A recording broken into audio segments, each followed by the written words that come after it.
Judul, Cahaya di Tengah Senja Ibu Pertiwi. Hari itu terasa begitu berat, langit seolah menindih pundak. Angin bertiup pelan, membawa dingin yang bukan berasal dari cuaca. Itu adalah dingin yang lahir dari dalam jiwa. Budi berusia 39 tahun, dengan saldo rekening bank yang akan membuat siapapun menghela napas lega. Ia adalah pemilik perusahaan yang berkembang pesat dan properti mewah. Di garasi sebuah istana megah yang hening, terparkir mobil-mobil impor, namun uang tak mampu membeli kedamaian yang telah hilang darinya. Selama berbulan-bulan, kegelapan pekat menguasai hari-harinya. Depresi datang diam-diam, merampas semua warna dalam hidupnya. Ia bangun setiap hari dengan rasa lelah yang tak terjelaskan. Kemenangan finansial tak lagi berarti, dan senyum orang-orang di sekitarnya terasa palsu. Ia dikelilingi kemewahan namun merasa sebagai manusia paling sengsara di dunia. Pada sore yang spesifik itu, rasa sakit di dada Budi tak tertahankan lagi. Ia perlu keluar dari kantor berdinding kaca itu, tempat semua orang memanggilnya bos. Ia perlu menghirup udara yang tak berbau uang dan kewajiban. Budi berjalan tanpa arah di jalanan yang ramai. Ia mengenakan jas gelap pesanan khusus dan sepatu yang harganya setara dengan gaji setahun seorang pekerja biasa. Namun di dalam hatinya, ia hanyalah seorang anak kecil yang ketakutan. Ia tiba di sebuah alun-alun tua yang rindang. Pepohonan raksasa menawarkan keteduhan yang nyaman, dan kicauan burung berusaha menutupi deru mobil. Budi memilih bangku kayu yang terkelupas dan duduk. Ia menyembunyikan wajahnya di kedua telapak tangan. Beban dunia terasa menghancurkan pundaknya tanpa ampun. Air mata mulai menetes diam-diam, membasahi jemarinya yang gemetar. Ia menangis karena tak mengerti mengapa kesedihan begitu mendalam. Ia memiliki segala yang dikatakan masyarakat sebagai sinonim kesuksesan dan kebahagiaan, namun jiwanya menjerit kelaparan akan sesuatu yang tak bisa ia namai. Saat itulah, dalam kerentanan totalnya, sebuah bayangan lembut menutupi cahaya matahari. Budi merasakan kehadiran seseorang di dekatnya, namun ia tak punya kekuatan untuk segera mengangkat kepala. Aroma angin sedikit berubah. "Halo mas, perlu bantuan?" Suara itu lembut dan membawa kesederhanaan yang merobek keheningan hatinya. Ia perlahan mengangkat mata, berkedip untuk menjauhkan air mata yang mengaburkan pandangan. Cahaya matahari menyingkap sosok yang berdiri di depannya. Seorang wanita muda, mungkin berusia 23 tahun. Ia mengenakan gaun yang mungkin pernah indah, namun kini robek dan usang dimakan waktu. Kaki telanjangnya menyentuh batu alun-alun dengan kerendahan hati yang menusuk. Rambutnya diikat asal-asalan, namun wajahnya membawa ekspresi kemurnian yang langka. Matanya tak menghakimi jas mahal Budi, atau jam tangan berkilauan di pergelangan tangannya. Mata itu hanya melihat seorang manusia yang sedang menderita. Budi kehilangan kata-kata sejenak. Ia memandang wanita yang hidup di jalanan, yang tak memiliki apapun. Ia merasakan dingin, lapar, dan kebutuhan yang tak bisa ia bayangkan. Meski begitu, justru dialah yang menawarkan tangan padanya. Perasaan malu yang luar biasa menyelimuti Budi. Bagaimana bisa ia, seorang pria kaya raya dengan segala sumber daya, tenggelam dalam depresi yang begitu dalam? Bagaimana bisa ia begitu egois, hingga menangis karena rasa sakitnya yang tak terlihat, sementara seseorang yang hidup di jalanan justru mengkhawatirkannya? Pikiran itu bagaikan sengatan listrik di benak Budi yang tertidur. Kesedihan berganti dengan kekaguman yang khidmat. Berdehem, sahabat-sahabatku yang mendengarkan sekarang, hidup memang penuh kejutan. Terkadang penyelamatan tak datang dari tempat yang kita harapkan, melainkan dari tangan yang paling kasar dan rendah hati. Jika Anda pernah merasakan sakitnya kesedihan mendalam atau tersentuh oleh tindakan kebaikan yang tak terduga, silakan berlangganan saluran kami di sini. Berikan like pada video ini agar cerita ini menjangkau lebih banyak hati, dan tinggalkan komentar di bawah. Dari kota atau provinsi, mana Anda mengikuti perjalanan hari ini? Budi buru-buru membersihkan wajahnya dengan sapu tangan linen. Ia mencoba memperbaiki posturnya, namun kelembutan tatapan wanita muda itu menghancurkan topeng kesombongan apapun yang mungkin masih dimilikinya. "Saya baik-baik saja, terima kasih banyak," Budi menjawab dengan suara yang masih bergetar. Itu hanya sesaat kelemahan. Wanita muda itu tersenyum penuh pengertian dan melangkah mundur, menghormati ruang pribadinya. "Kita tidak perlu kuat setiap saat, Mas." Air mata itu membersihkan debu hati. Kata-kata sederhana itu menusuk Budi tepat di hati. Ia kembali memandang gaunnya yang robek, dan memperhatikan bahwa wanita itu sedikit gemetar karena hembusan angin dingin. "Namanya Adriana, meski ia belum tahu." "Siapa namamu?" tanyanya, merasakan ketertarikan tulus tumbuh di tengah ketidakpeduliannya. "Nama saya Adriana," jawabnya, menyilangkan tangan untuk mencoba menghangatkan diri. Saya tinggal di sekitar sini saja, dekat gereja tua itu. Budi menelan ludah. Kata tinggal memiliki bobot tragis ketika diucapkan seperti itu. Jalanan adalah atap bagi wanita bercahaya ini. Apakah kamu sudah makan hari ini, Adriana? Tanya Budi, menyadari bahwa itu hampir sore. Ia menunduk sejenak dan menggelengkan kepala. Tak ada tuntutan atau kepasrahan dalam gerakannya. Itu hanyalah penerimaan akan realitas keras yang ia hadapi setiap hari. Budi merasakan urgensi yang belum pernah ia rasakan selama berbulan-bulan. Ia ingin melakukan sesuatu untuknya, bukan karena belas kasihan kosong, tetapi karena rasa syukur yang mendalam. Wanita itu telah menariknya dari jurang pikirannya sendiri. Ikut saya, katanya, bangkit dari bangku. Saya tahu tempat makan enak di dekat sini, dan saya akan sangat senang ditemani. Adriana memandang kaki telanjangnya, lalu pakaian elegan Budi. Ia mundur selangkah, merasa malu dengan penampilannya. Saya tidak bisa masuk ke tempat mewah bersamamu, Mas. Orang-orang akan menatap dengan buruk, bahkan mungkin menelepon polisi, mengira saya mengganggu Anda. Rasa sakit di dada Budi berubah bentuk. Bukan lagi rasa sakitnya sendiri, tetapi rasa sakit seluruh dunia yang terkonsentrasi pada pengucilan itu. Ia tersenyum lembut dan menggelengkan kepala. Saya tidak ingin pergi ke tempat mewah, Adriana. Saya ingin pergi ke tempat di mana kita bisa bicara dengan damai. Maukah kau memberiku kehormatan itu? Ketulusan di mata Budi meyakinkan wanita muda itu. Mereka mulai berjalan berdampingan di trotoar batu pualam. Kontras di antara keduanya mengejutkan siapapun yang lewat di jalan. Ia, pemilik dunia dengan jas gelapnya yang rapi. Ia, seorang penyintas tak terlihat kota, dengan gaun bernoda dan tanpa alas kaki. Namun bagi Budi, jalan kaki itu adalah langkah pertama keluar dari kegelapan. Mereka menemukan sebuah kedai kecil di sudut, sederhana dan nyaman. Aroma kopi segar dan roti keju memenuhi jalanan. Budi membuka pintu agar Adriana masuk lebih dulu. Pemilik warung menatap sinis pada wanita itu. Namun kehadiran Budi yang berwibawa memotong komentar jahat apapun di akarnya. Mereka duduk di meja terpensil, dekat jendela yang memperlihatkan hiruk-pikuk jalanan. Budi memesan hampir semua yang ada di menu. Sandwich, jus, berbagai macam kue, dan makanan ringan hangat. Adriana melebarkan matanya ketika makanan mulai berdatangan, memenuhi meja formika kecil itu. Saya tidak akan bisa makan sebanyak ini, katanya dengan senyum malu-malu di sudut bibirnya. Makanlah apapun yang kau inginkan. Budi menjawab lembut. Apa yang tersisa, kita bawa pulang untukmu simpan nanti. Saat ia makan dengan lahap yang memilukan, Budi hanya meminum kopi hitam. Ia tak bisa mengalihkan pandangan darinya. Setiap detail menceritakan kisah pengabaian, tetapi juga kekuatan yang luar biasa. Depresi Budi selalu dipicu oleh isolasi. Ia hidup dikelilingi orang-orang yang menginginkan sesuatu darinya. Uang, koneksi, bantuan atau pengaruh.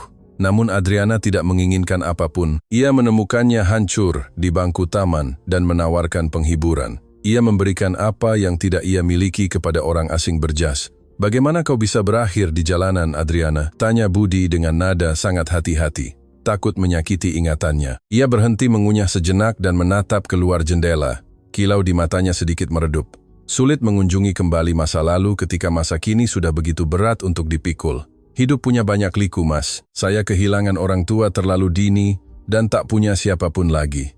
Keluarga yang tersisa tak mau mengurus anak kecil. Ia menyesap jus dan melanjutkan dengan suara bergetar oleh kenangan lama. Saya berakhir di panti asuhan. Saat saya berusia 18 tahun, saya harus keluar. Jalanan adalah satu-satunya tempat yang memeluk saya. Meskipun itu pelukan dingin. Budi merasakan tenggorokannya tercekat. Ia teringat masalahnya sendiri yang membawanya pada depresi. Merger perusahaan yang gagal, hubungan kosong yang berakhir, dan kebosanan karena memiliki terlalu banyak uang. Masalahnya tampak begitu kecil dan remeh dibandingkan perjuangan Adriana untuk bertahan hidup. Ia merasa jijik pada kelemahannya sendiri. Pada saat yang sama, ia merasakan kekaguman yang mendalam pada keberanian wanita muda itu. Dan bagaimana kau bisa mempertahankan kelembutan di matamu? Tanyanya dengan jujur. Bagaimana kau tidak marah pada seluruh dunia atas semua yang telah kau lalui? Adriana membersihkan mulutnya dengan serbet kertas sederhana. Ia menatap jauh ke dalam mata Budi, menyampaikan kebijaksanaan yang tak sebanding dengan usianya. Kemarahan adalah beban yang terlalu berat untuk dipikul, Mas. Jalanan sudah membebankan harga yang sangat mahal setiap hari. Jika saya membawa kebencian, saya tak bisa melangkah lebih jauh. Kesederhanaan jawaban itu bagaikan mercusuar yang menerangi kegelapan benak Budi. Ia, yang menyimpan begitu banyak dendam dan kebencian pada orang kaya dan berada, belajar tentang pengampunan dari seseorang yang tak punya tempat tinggal. Pertemuan itu bukanlah kebetulan.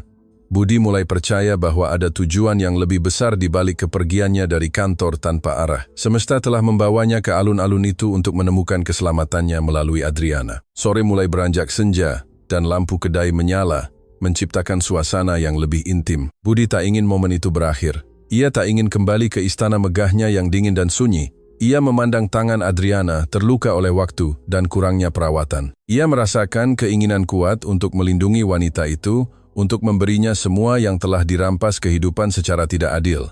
Depresi yang telah mencekiknya selama berbulan-bulan tampak kehilangan kekuatannya. Fokus Budi bergeser dari dirinya sendiri ke orang di depannya. Merawat Adriana mulai terukir sebagai tujuan terbesar dalam keberadaannya. Ia tahu ia tak bisa sekadar menawarkan uang. Wanita itu memiliki martabat yang tak bisa dibeli dengan beberapa lembar uang. Ia harus berhati-hati. Ia perlu membangun jembatan kepercayaan antara kedua dunia mereka yang begitu jauh. Adriana, katanya dengan suara mantap namun penuh kasih sayang, aku tidak ingin kau tidur di jalanan malam ini. Udara semakin dingin, dan ramalan cuaca menyebutkan hujan lebat dini hari. Ia tersenyum pasrah. Saya sudah sering kehujanan, Mas. Saya tahu emperan toko yang lebar dekat kantor pos, yang hampir tidak basah. Gambaran wanita muda itu meringkuk di tanah dingin, di bawah badai, meremas dada Budi. Ia tak akan membiarkan itu terjadi. Bukan selama ia memiliki sumber daya yang cukup untuk menampung seluruh kota. Tolong, pinta Budi. Hampir berbisik memohon. Biarkan saya membayar hotel yang aman agar kau bisa bermalam. Itu hal terkecil yang bisa saya lakukan setelah kau menyelamatkan hari saya. Adriana menatapnya dengan terkejut. Ia tak terbiasa menerima kebaikan tanpa niat tersembunyi. Jalanan telah mengajarkannya untuk curiga pada janji-janji indah dan tangan yang terulur. Namun mata Budi tulus. Ada rasa syukur yang mendalam di sana yang tak bisa ia abaikan. Ia ragu sejenak, merapikan kain robek gaunnya di atas lututnya yang kotor tanah. Hidupnya adalah serangkaian pilihan sulit. Menerima bantuan orang asing berjas berisiko, tetapi ada sesuatu dalam nada suara Budi yang memberinya kedamaian yang belum ia rasakan selama bertahun-tahun. Saat jalanan di luar mulai gelap dan gerimis pertama mengancam turun, takdir keduanya terjalin secara definitif. Seorang jutawan berjiwa kosong dan seorang tunawisma berhati penuh cahaya. Pilihan malam itu akan mengubah sejarah keduanya selamanya. Namun tak seorang pun dari mereka membayangkan besarnya perasaan yang akan lahir dari benih kebaikan yang ditanam di bangku taman sederhana. Hujan mulai deras di luar kedai dan tetesannya menghantam kaca jendela dengan kuat. Adriana memandang jalanan yang basah dengan ekspresi tak terbaca. Ia sangat mengenal dingin yang dibawa air itu ke tulang-tulangnya yang lelah. Tawaran Budi bergema di benaknya seperti mimpi yang jauh. Sebuah kamar hotel yang aman, tempat tidur yang hangat, dan pintu yang bisa dikunci dari dalam dengan aman. Semua itu terasa seperti kemewahan yang tak terjangkau bagi seseorang yang tidur di bawah emperan beton dingin. Namun ketakutan untuk percaya bagaikan jangkar berat. Dunia jalanan mengajarkan bahwa tidak ada yang datang gratis, dan kebaikan mendadak seringkali menyembunyikan niat kejam. Ia meremas tangannya yang kotor di pangkuannya, merasakan jantungnya berdebar kencang di dada yang sesak. Budi segera menyadari keraguan di mata cokelatnya. Ia mengerti bahwa kepercayaan tidak bisa dibeli dengan kata-kata indah dalam percakapan singkat di meja. Ia perlu menunjukkan bahwa undangan itu tulus, dan ia sepenuhnya mengendalikan situasi. Kau tidak perlu memberiku jawaban sekarang, katanya dengan suara lembut dan tenang. Saya hanya akan memesan kamar, membayar biaya menginap, dan menyerahkan kuncinya padamu. Kau putuskan apakah kau masuk hotel atau pergi dengan bebas. Adriana mengangkat kepalanya dan mencari tanda-tanda kebohongan di wajah pria berjas itu. Ia tak menemukan apapun selain kepedulian yang tulus dan empati yang belum pernah ia terima sebelumnya. Tembok pelindungnya mulai sedikit runtuh di hadapan ketulusan itu. Ia mengangguk perlahan dan diam-diam. Itu adalah gerakan kecil, tetapi bagi Budi, itu berarti kemenangan besar atas ketidakpercayaan yang telah dipaksakan oleh kehidupan padanya. Ia tersenyum tipis dan memanggil pemilik kedai untuk membayar tagihan meja sederhana itu. Pria di konter membawa tagihan dengan tatapan masih curiga pada wanita bergaun robek. Budi membayar dengan uang pecahan besar dan menyuruhnya mengambil kembaliannya. Ia hanya ingin segera pergi dari sana dan memastikan Adriana tidak terkena setetes pun hujan dingin yang turun di luar kaca. Mereka bangkit, dan Budi membuka payung hitam besar yang dibawanya di tas. Ia memastikan memegang payung itu sedemikian rupa, sehingga Adriana terlindungi sepenuhnya dari air yang deras. Bahu kiri Budi mulai basah, tetapi ia sama sekali tidak peduli. Mereka berjalan 2 blok pendek, hingga menemukan hotel tradisional yang terawat baik di sudut jalan. Itu bukan tempat mewah bintang 5, karena Budi tahu terlalu banyak kemewahan bisa menakuti wanita pemalu itu. Itu adalah lingkungan yang akrab, bersih, dan sangat nyaman untuk kebutuhan malam itu. Mereka masuk ke resepsionis, dan lantai granit yang dipoles memantulkan bayangan keduanya berjalan. Resepsionis, seorang wanita berkacamata, melebarkan matanya melihat kaki telanjang dan pakaian kotor Adriana. Kontras dengan jas Budi yang sempurna sangat mencolok dan menimbulkan sedikit keheranan pada orang-orang. Sebelum wanita itu sempat mengatakan apapun yang mempermalukan wanita muda yang ketakutan itu, Budi melangkah maju dengan sikap tegas dan sopan. "Selamat malam, Bu. Kami membutuhkan kamar terbaik dan paling tenang yang tersedia agar wanita muda ini bisa menginap dengan nyaman selama beberapa hari." Resepsionis itu berkedip beberapa kali dan melihat dari Budi ke Adriana berulang kali. Otoritas dalam suaranya tidak menyisakan ruang untuk prasangka atau pertanyaan yang tidak diinginkan di lobi. Ia menelan ludah, merapikan kacamatanya, dan mulai mengetik di keyboard komputer di counter. "Kami memiliki kamar yang sangat baik di lantai 3, Pak." Jawabnya dengan nada profesional dan terlatih. Kamar itu memiliki pemanas, shower air panas, dan tempat tidur queen yang sangat nyaman untuk istirahat yang lama. Budi segera setuju dan menyerahkan kartu kredit perusahaannya untuk pembayaran penuh seminggu di muka. Ia juga meminta agar layanan kamar diaktifkan untuk makanan apapun yang diinginkan wanita itu kapan saja. Ia ingin wanita itu yakin bahwa ia tidak akan kelaparan kapanpun. Adriana menyaksikan semua ini dalam keheningan total dan mata terbuka lebar. Ia memandang lampu gantung kristal di langit-langit dan sofa kulit di lobi masuk. Rasanya seperti ia telah dibawa ke latar yang tidak nyata, di mana ia tidak tahu perannya atau bagaimana ia harus berperilaku. Resepsionis menyerahkan kartu magnetik yang membuka pintu kamar ke tangan Budi. Ia berbalik ke arah Adriana dan dengan hati-hati mengulurkan potongan plastik kecil itu ke arahnya. Jari-jarinya sedikit menyentuh tangan wanita tunawisma yang dingin dan gemetar. "Ini keamanan Anda untuk beberapa hari hujan ke depan," katanya dengan senyum ramah dan menenangkan. "Kamar ini hanya milikmu dan tidak ada orang lain mulai sekarang. Tidak ada yang akan mengganggumu di dalam, dan kau bisa beristirahat selama yang kau butuhkan untuk memulihkan kekuatanmu." Adriana memegang kartu akses seolah-olah itu adalah benda yang sangat berharga dan rapuh. Matanya dipenuhi air mata tebal yang mengancam meluap kapan saja di malam hari. Ia mencoba mengucapkan sesuatu untuk berterima kasih, tetapi suaranya tertahan di tenggorokannya yang kering. "Sahabat-sahabatku, berapa kali kita melewati orang-orang tak terlihat di jalanan kota kita dan bahkan tidak menawarkan senyuman atau ucapan selamat pagi? Jika Anda percaya pada kekuatan transformatif kasih sayang dan menyukai cerita-cerita yang menghangatkan jiwa, silakan berlangganan saluran kami dengan penuh kasih sayang. Bagikan video ini kepada orang istimewa yang berhati baik, agar pesan harapan ini menjangkau lebih jauh di internet." Budi mengantar Adriana ke pintu kaca, lift utama, tetapi tidak masuk bersamanya ke ruang sempit itu. Ia menekan tombol bercahaya lantai 3 dan mundur selangkah dengan hormat. Ia tahu ruang dan privasi adalah hadiah terbesar yang bisa ia tawarkan pada saat-saat sensitif dalam hidup wanita itu. "Tidurlah nyenyak, Adriana," katanya dengan lembut, saat pintu logam mulai menutup perlahan. "Saya akan mengunjungimu besok pagi untuk minum kopi bersama di meja ruang makan. Jika kau mau dan mengizinkan, tentu saja." Ia hanya tersenyum setuju, dan sebutir air mata berat akhirnya mengalir di wajahnya yang kotor debu halus. Pintu tertutup dengan bunyi klik, dan Budi benar-benar sendirian di lobi hotel yang luas. Keheningan yang dalam menguasai lingkungan itu, tetapi pikiran Budi jauh lebih berisik dari sebelumnya. Ia keluar melalui pintu putar hotel dan berjalan di bawah hujan gerimis ke tempat ia meninggalkan mobil mewahnya terparkir. Bangku kulit terang berbau produk pembersih dan panel dashboard berkilauan dengan lampu teknologi yang mengesankan. Namun semua itu tiba-tiba terasa begitu kosong, dingin, dan tanpa arti. Budi mengemudi perlahan di jalanan kota yang sebagian tergenang banjir, menuju istananya yang megah di kawasan elit yang terpencil. Saat pembersih kaca depan yang bergerak cepat menyingkirkan air hujan yang gigih, ia merenungkan ironi pahit dari perjalanannya sendiri. Ia telah menghabiskan 10 tahun terakhir membangun kerajaan finansial yang tak tergoyahkan dan raksasa. Ia telah mengorbankan malam-malam tidur yang berharga, persahabatan sejati, dan momen rekreasi keluarga demi kesuksesan profesional yang sangat dituntut. Ia dengan setia percaya bahwa uang yang terkumpul akan menjadi baju zirah yang sempurna melawan rasa sakit atau penderitaan emosional apapun di dunia. Namun penyakit depresi membuktikan padanya bahwa teori ini sama sekali salah sejak awal. Penyakit tak terlihat itu menyerbu pikirannya yang lelah, meruntuhkan semua dinding emas padat yang telah ia bangun. Uang tak mampu membeli keinginan sederhana untuk bangkit dari tempat tidur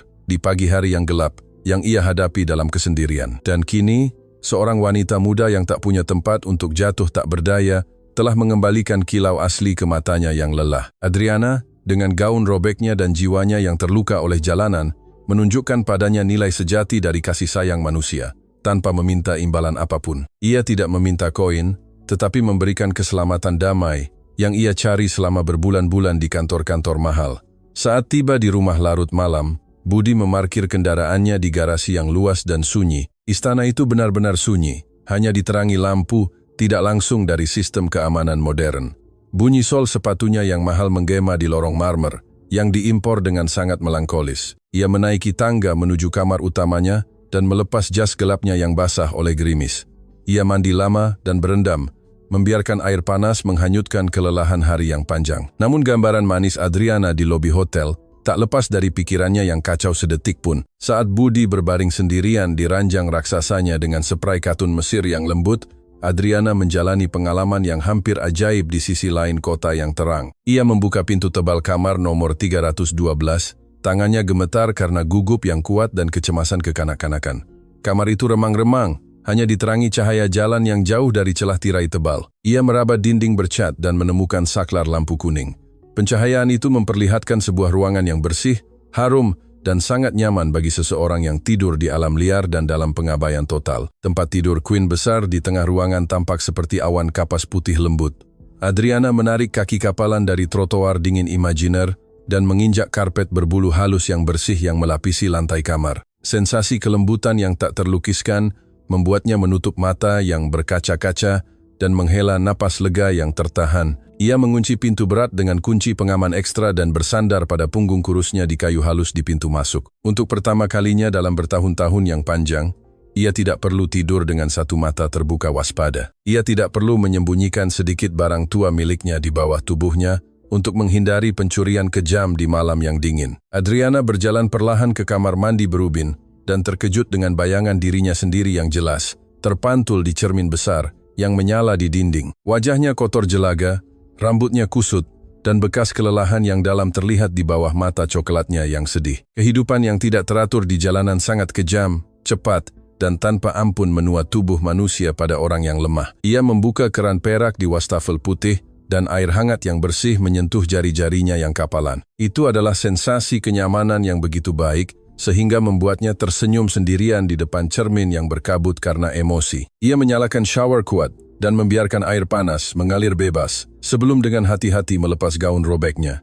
Mandi bersih itu berlangsung hampir 1 jam penuh, di bawah aliran air yang berlimpah dan menenangkan. Adriana mencuci rambutnya yang kusut 3 kali berturut-turut dengan sabun wangi yang ditawarkan hotel sebagai hadiah kecil untuk tamu di lantai itu. Ia menggosok kulit sawo matangnya dengan cukup kuat, ingin menghilangkan debu yang menempel dan kesedihan yang terakumulasi selama berbulan-bulan pengabaian total. Saat ia keluar dari uap kamar mandi, ia membungkus tubuh kurusnya yang bersih dengan handuk putih berbulu halus yang berbau pelembut, lembut, dan rumahan. Ia tak pernah merasakan kain selembut dan semenyentuh itu memeluk tubuhnya dengan cara yang begitu menghibur dan murni. Kehangatan nyaman kamar mandi yang luas menghangatkan kulit tipisnya dan jiwanya yang telah sangat menderita oleh trotoar yang kotor. Ia mengenakan jubah berbulu halus yang ia temukan dilipat rapi di dalam lemari kayu terang yang tertanam. Jubah itu terlalu besar di pundaknya, tetapi berfungsi sebagai pelukan pelindung dan penting terhadap dingin imajiner di luar jendela. Ia duduk di tepi ranjang empuk dan dengan rasa ingin tahu memandang telepon di nakas di samping bantal empuk.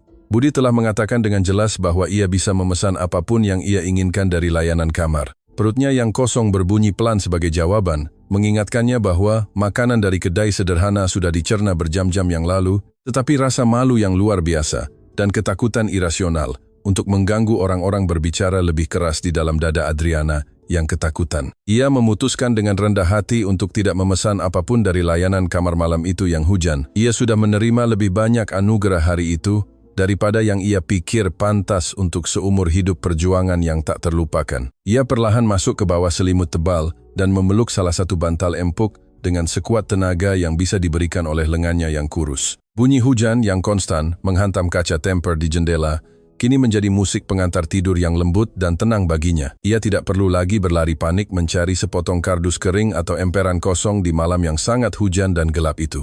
Adriana menutup matanya yang istirahat dan tertidur lelap, aman dan memulihkan diri yang tidak pernah ia kenal sejak masa kanak-kanak yang jauh dan samar dari ingatan. Malam yang panjang berlalu dengan sangat cepat, dan pagi yang terang membawa matahari malu-malu yang mencoba menembus awan abu-abu yang tersebar di langit kota. Budi bangun lebih pagi dari biasanya, merasakan energi yang berdenyut dan baru mengalir di tubuhnya yang istirahat di kasur mahal. Kabut abu-abu depresi yang berat tampaknya telah surut secara signifikan dari dadanya yang cemas. Ia tidak memikirkan fluktuasi saham perusahaannya yang bernilai miliaran atau rapat-rapat membosankan yang dijadwalkan untuk hari Kamis yang sibuk itu. Hal pertama yang jelas terlintas di benak Budi adalah wajah tenang dan bersih Adriana, diterangi oleh cahaya kuning lembut kamar hotel sederhana. Ia ingin bergegas menemuinya dan memastikan mutlak bahwa ia aman dan makan dengan baik. Budi mengenakan pakaian yang lebih santai, ringan dan nyaman, meninggalkan jas formal dan ketat dari hari kerja sebelumnya.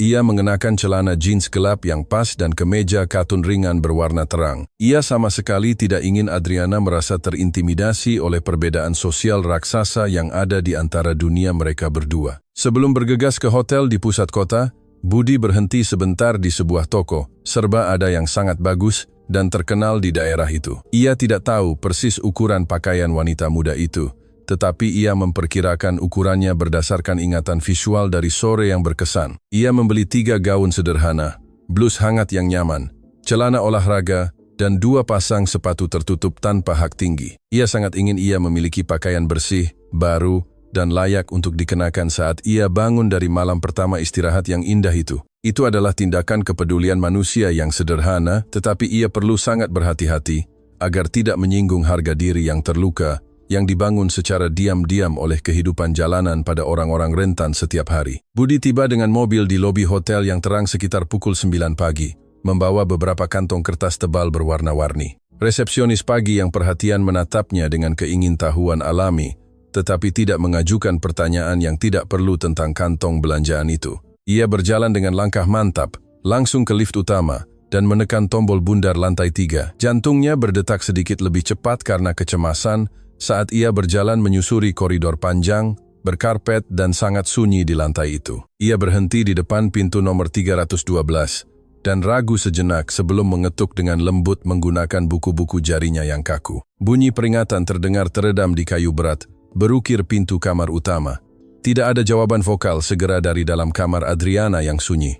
Budi berpikir dengan sedikit cemas bahwa ia mungkin masih tertidur lelap karena kelelahan ekstrem yang terakumulasi setelah begitu lama terjaga di jalanan.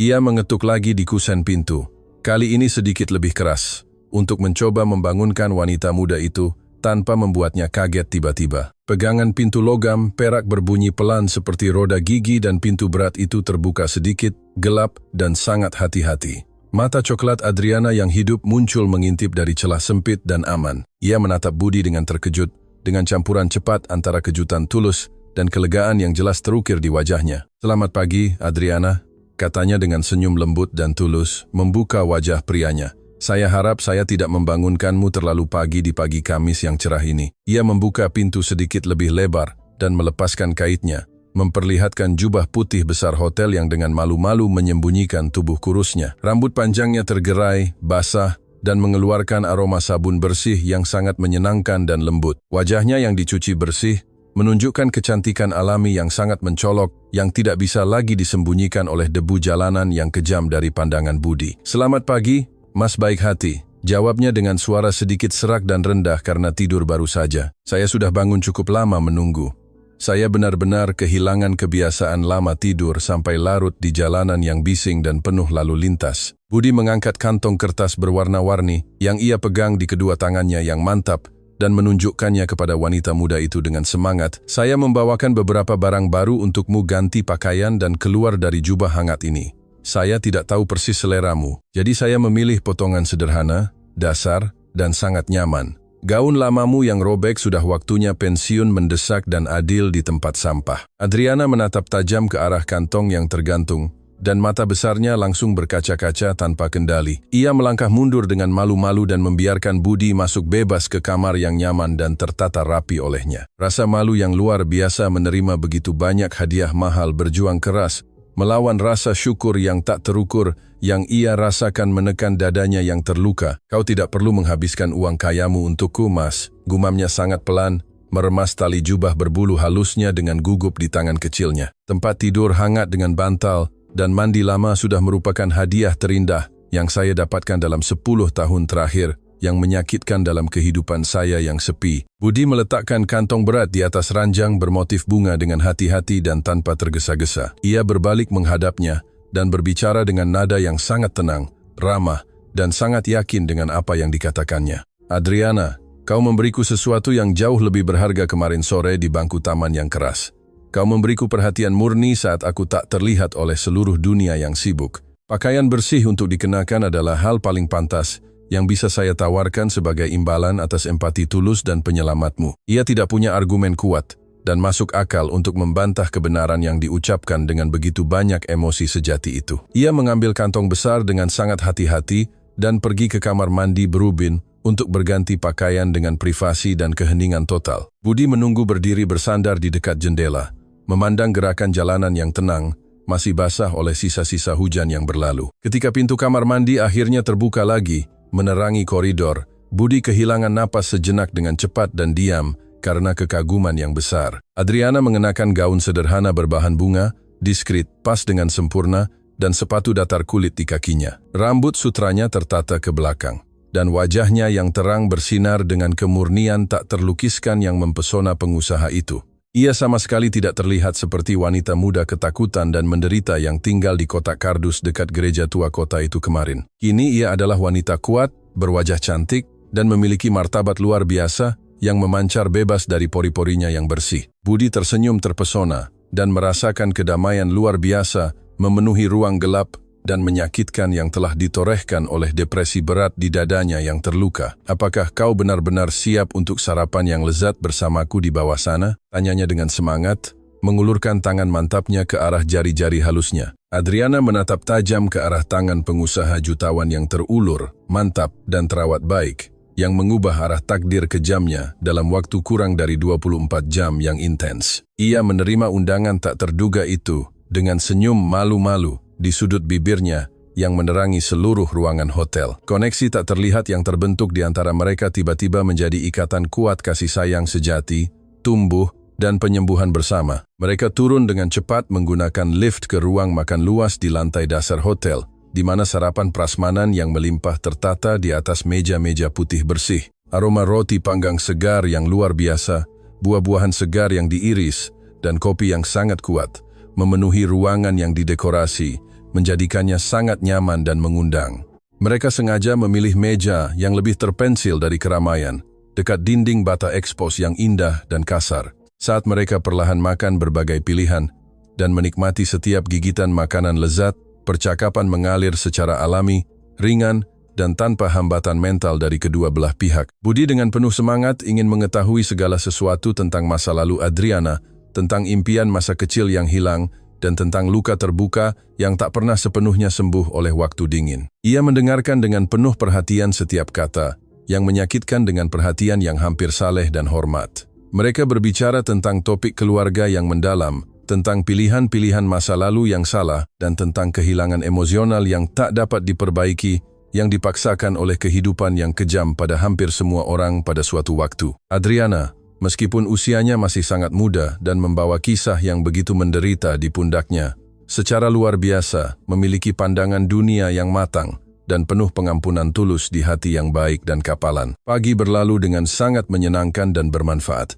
tanpa salah satu dari mereka menyadari atau memperhatikan cepatnya waktu berlalu di jam dinding. Jam berdetak cepat, tetapi bagi mereka berdua, waktu fisik tampak hening tergantung dalam alam semesta pribadi, terisolasi oleh kerahasiaan intim, dan saling menghormati. Budi tidak pernah seumur hidupnya merasa begitu utuh, begitu damai, dan begitu hadir secara fisik dan mental dalam percakapan jujur selama berjam-jam. Namun masa lalu yang belum terselesaikan dan tanggung jawab besar selalu menemukan cara yang mengganggu untuk mengetuk pintu saat kita paling tidak menginginkannya atau menduganya. Bunyi dering yang tajam dan tak salah lagi dari ponsel eksekutif.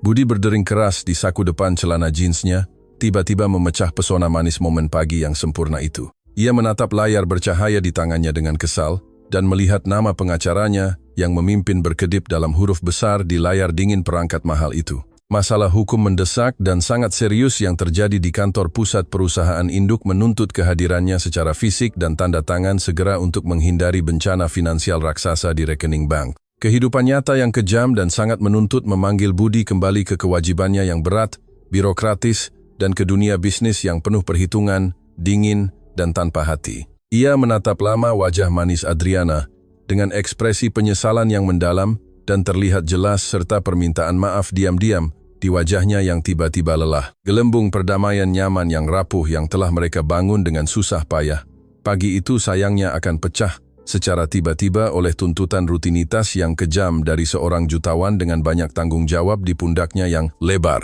Perpisahan yang tiba-tiba dan terpaksa, meskipun sementara hanya beberapa jam, akan membawa tantangan baru dan ketakutan lama yang tidak siap dihadapi oleh keduanya sendirian. Kejutan tak terhindarkan dari dua realitas yang sepenuhnya berlawanan, akan membebankan harga yang mahal secara tak terduga dan menyakitkan dalam beberapa jam ke depan dengan cara yang sangat kejam, membingungkan, dan berpotensi menimbulkan kerusakan permanen pada pikiran rapuh kedua karakter. Budi menatap layar ponsel dengan frustrasi yang luar biasa, menguasai dadanya yang sesak. Ia menekan tombol merah untuk membungkam panggilan mendesak dari pengacara utamanya. Momen damai yang ia bagikan dengan Adriana di meja sarapan kini berada di ujung benang tak terlihat. Ia tidak ingin menjawab panggilan yang penuh dengan urgensi finansial kosong itu. Ia hanya ingin terus mendengarkan suara lembut wanita yang telah membawa cahaya ke dalam kegelapan jiwanya. Namun tanggung jawab kerajaan yang dibangun dengan begitu banyak keringat tidak bisa diabaikan begitu saja. Saya benar-benar minta maaf Adriana, katanya dengan suara syarat penyesalan tulus dan mendalam. Terjadi masalah yang sangat serius di kantor pusat perusahaan saya yang harus saya selesaikan secara pribadi hari ini. Mata cokelat Adriana yang penuh perhatian sedikit kehilangan kilau yang baru saja ia dapatkan dan kebahagiaan. Kata pergi selalu berarti pengabaian definitif dalam sejarah tragis hidupnya yang menderita. Orang-orang yang masuk ke jalannya selalu menemukan alasan untuk pergi dan tak pernah kembali. Ia menunduk perlahan dan mulai melipat serbet kertas bersih di atas meja putih. Saya mengerti sekali, Mas baik hati. Orang-orang yang sangat penting, seperti Anda, selalu memiliki hal-hal besar dan mendesak untuk diurus di luar sana. Nada kepasrahan dalam suaranya memotong hati Budi yang rapuh, seolah-olah itu adalah pisau yang sangat tajam. Ia segera menyadari bahwa ia sedang membangun kembali tembok pelindung emosionalnya. Ia dengan setia percaya bahwa ia hanya mengarang alasan sopan untuk menyingkirkan gangguan yang ia timbulkan. Budi mengulurkan tangan besarnya dan menggenggam jari-jari Adriana yang gemetar dan halus dengan sangat kuat dan hangat. Ia memastikan menatap jauh ke dalam matanya yang ketakutan untuk menyampaikan ketulusan terbesar yang mungkin. Saya tidak meninggalkanmu di sini sendirian, Adriana. Saya bersumpah demi hidup saya sendiri, saya akan kembali menemuimu sebelum matahari terbenam hari ini. Ia berkedip beberapa kali untuk menjauhkan air mata sunyi yang mengancam membasahi wajahnya yang tenang dan bersih. Janji itu terdengar sangat kuat dan benar. Tetapi jalanan mengajarkan dengan keras bahwa kata-kata indah hanyalah asap yang ditiup angin kencang. Ia merasakan dengan sangat malu-malu dan mencoba tersenyum penuh pengertian agar tidak menunjukkan kepanikan internalnya. Sahabat-sahabatku yang mengikuti kisah-kisah kita, ketakutan mendalam akan pengabaian adalah bekas luka tak terlihat yang menyakitkan jiwa dari dalam. Seringkali kita menjauhkan orang yang membuat kita baik karena takut menderita lagi di masa depan. Jika Anda memahami rasa sakit terpendam ini dan tersentuh oleh perjuangan harian ini, silakan berlangganan saluran kami sekarang dengan penuh kasih sayang. Aktifkan lonceng notifikasi agar tidak ketinggalan pesan-pesan kami yang menghangatkan hati keluarga Indonesia. Budi bangkit dari kursi nyaman dengan keengganan yang membuat otot-ototnya kaku dan berat. Ia meninggalkan uang sarapan yang melimpah yang telah dibayar di resepsionis hotel yang penuh perhatian. Ia memastikan untuk memberitahu resepsionis agar tidak kekurangan apapun untuk tamunya yang terhormat dan istimewa. Ia berjalan ke mobil mewahnya yang diparkir di luar dengan langkah-langkah yang sangat keras dan cepat. Matahari pagi kini bersinar dengan intensitas kuat, tetapi dada Budi telah mendingin secara signifikan. Ia duduk di kursi kulit lembut dan menyalakan mesin yang sunyi dengan hela napas panjang karena kelelahan mental murni. Kemacetan lalu lintas kota besar sudah kacau, bising, dan penuh dengan pengemudi yang stres membunyikan klakson di mana-mana. Budi mengemudi di jalan raya aspal yang besar, merasakan keterputusan mutlak dari dunia bisnis dan kesombongan yang terburu-buru ini. Gambaran sedih Adriana melipat serbet kertas, tidak lepas dari benaknya yang bingung dan penuh keraguan baru. Saat tiba di gedung komersial megah berdinding kaca cermin, suasana perusahaan yang dingin menelan Budi tanpa sedikit pun belas kasihan atau kesopanan. AC kantor yang elegan yang kuat membuat bulu-bulu di lengannya merinding di bawah kemeja katun terang. Sekretarisnya berlari panik dengan map tebal berisi dokumen penting di tangan gemetar dan terawat baiknya. Situasinya kritis. Di ruang rapat Dewan Eksekutif, sekretarisnya menginformasikan dengan suara melengking dan cemas. Pengacara mitra minoritas kami mengancam akan memblokir dana utama rekening bersama kami pagi ini. Budi hanya mengangguk secara mekanis dan dingin, tanpa menunjukkan kekhawatiran mendesak yang diharapkan semua orang di wajah pemimpinnya. Ia berjalan menyusuri lorong berkarpet dan mewah, seolah-olah ia hanyalah hantu yang berkeliaran tanpa tujuan. Tentu saja, depresi mendalam yang telah mengganggunya berbulan-bulan lalu, tampak ingin berbisik di telinganya lagi, mencoba menarik pikirannya ke bawah. Ia membuka pintu kayu mahoni berat di ruang rapat besar, dan puluhan tatapan serakah beralih padanya seketika.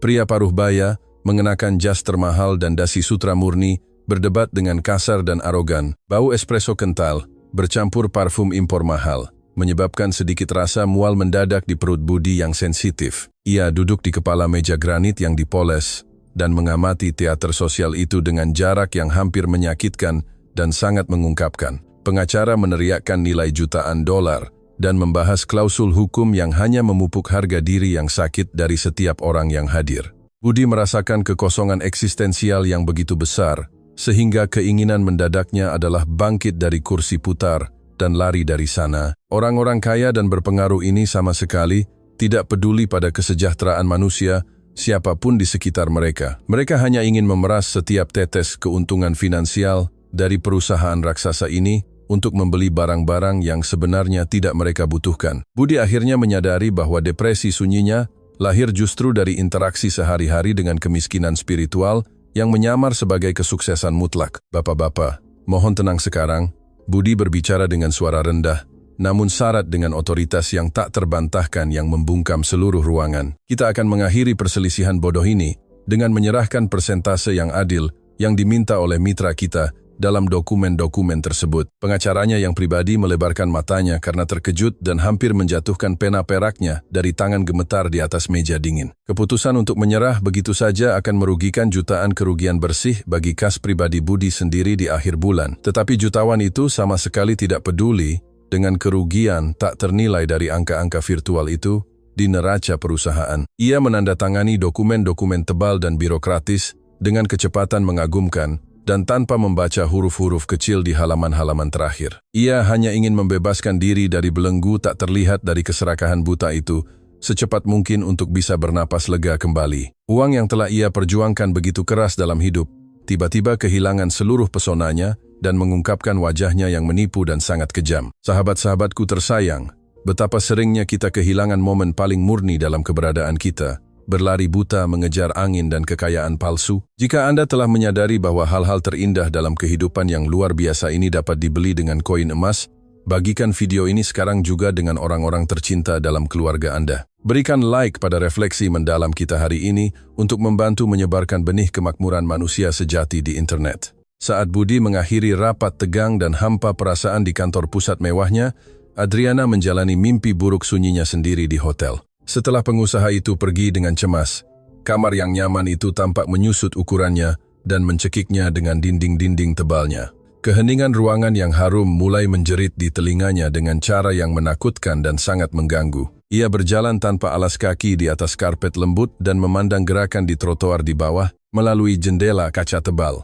Jalanan kota yang ramai memanggilnya dengan nama penderitaannya, menjanjikan kebebasan palsu yang ditawarkan oleh kemiskinan mutlak kepada orang-orang yang terabaikan. Ia merasa bahwa ia sama sekali tidak pantas berada di kamar hotel bersih ini yang dipesan untuk orang kaya. Pikiran manusia yang terluka memiliki kecenderungan yang sangat kuat dan kejam untuk menyabotase momen-momen kebahagiaan sejati kita yang langka. Adriana mulai percaya di dalam hatinya bahwa ia hanyalah sebuah proyek amal sementara bagi pria tampan dan berkuasa itu. Ia berpikir bahwa ia akan segera bosan dengan perbuatan baik itu dan melemparkannya kembali ke selokan dingin dengan rasa pahit penolakan di mulutnya. Dikuasai oleh kecemasan yang meningkat dan tak terkendali, ia memutuskan untuk keluar sebentar dari kamar tertutup itu untuk berjalan-jalan di koridor tenang di lantai 3. Ia mengenakan gaun sederhana berbahan bunga yang dibeli Budi, dan rambut sutranya dikuncir dengan sangat sederhana. Ia tidak lagi terlihat seperti tunawisma, tetapi postur tubuhnya yang membungkuk menunjukkan ketakutan dan kelumpuhan yang konstan. Ia masuk ke lift kaca cermin,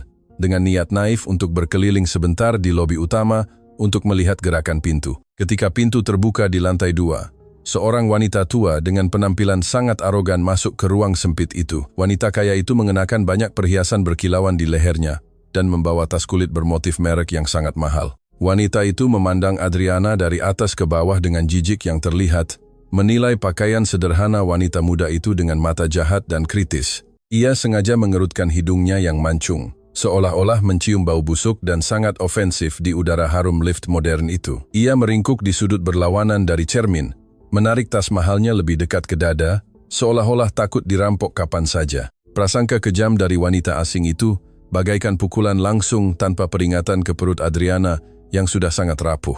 Semua ketidakamanan gelap yang ia simpan terkunci rapat kembali menghantuinya dengan kekuatan ganda dan tanpa ampun. Ia dengan menyakitkan menyadari bahwa mandi air hangat dan pakaian baru tidak menghapus bekas kemiskinan yang memalukan yang dilihat oleh masyarakat. Kita menderita dengan begitu banyak orang yang tidak pantas mengunjungi tempat kita akhir-akhir ini. Wanita kaya itu bergumam dengan nada beracun pada dirinya sendiri.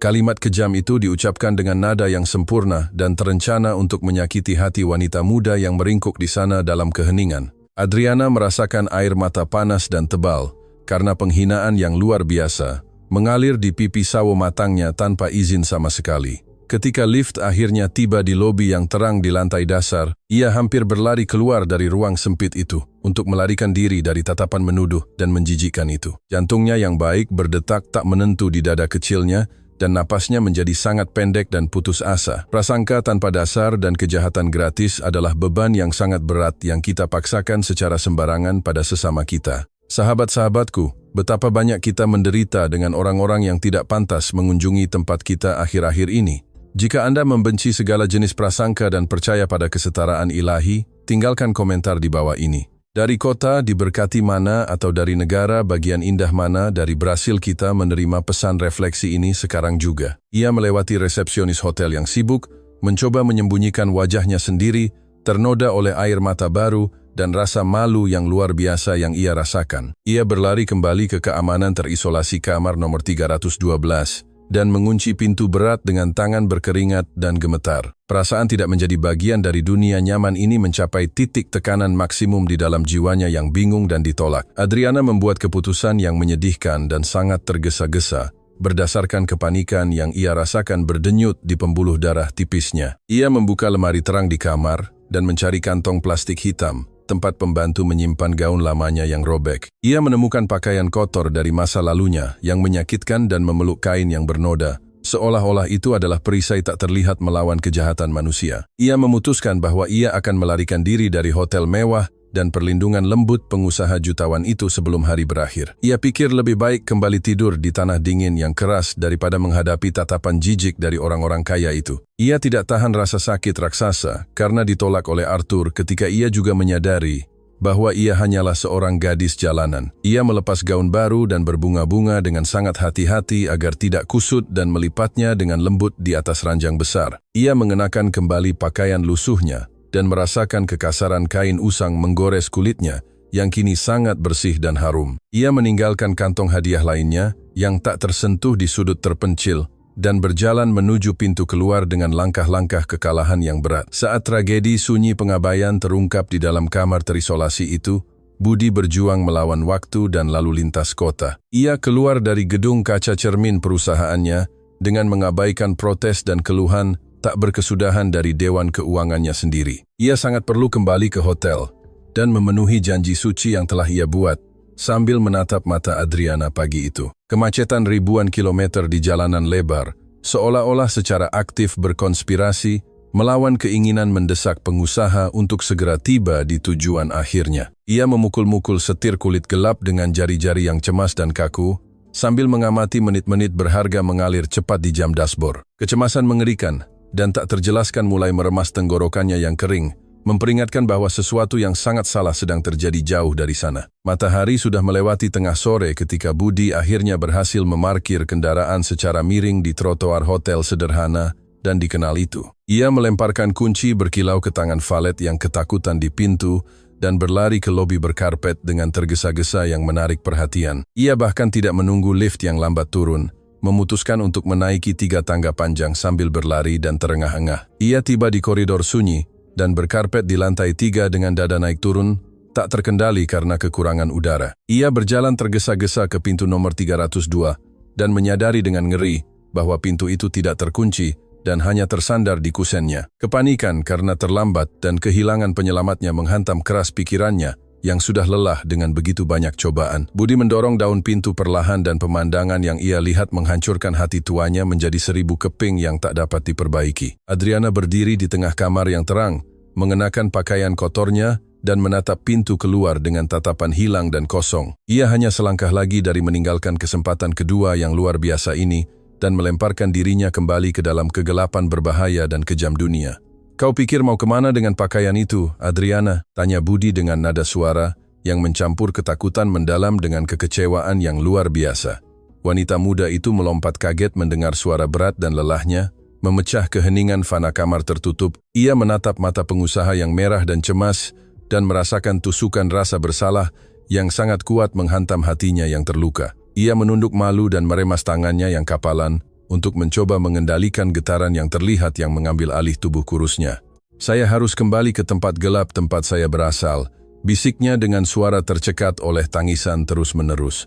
"Orang normal menatapku dengan jijik di koridor, dan aku sadar betul bahwa aku tidak akan pernah benar-benar diterima di dunia bersih kalian ini." Budi merasakan kemarahan yang luar biasa dan luar biasa tumbuh di dalam perutnya ketika mendengar kata-kata kesedihan tulus itu. Ia tahu persis jenis racun halus dan elitis yang bisa diteteskan oleh tamu-tamu sombong di tempat itu terhadap jiwa yang murni dan tak berdaya. Ia menutup pintu kamar yang berat dengan paksa di belakang tubuhnya sendiri, mengisolasi mereka berdua dari sisa dunia yang penuh prasangka. Ia berjalan perlahan dan memperpendek jarak menyakitkan yang memisahkannya di tengah kamar yang nyaman dan penuh tanda-tanda kehadiran mereka. Ia tidak merasa jijik, tidak merasa muak, dan tidak melihat kotoran imajiner yang ia yakini terbeban secara abadi di kulitnya yang tertekan. Ia hanya melihat wanita paling berani dan paling baik hati yang telah ditempatkan takdir dengan murah hati di tengah jalan depresinya yang parah. "Aku sama sekali tidak peduli apa yang dipikirkan atau dikatakan orang-orang kosong itu tentangmu,"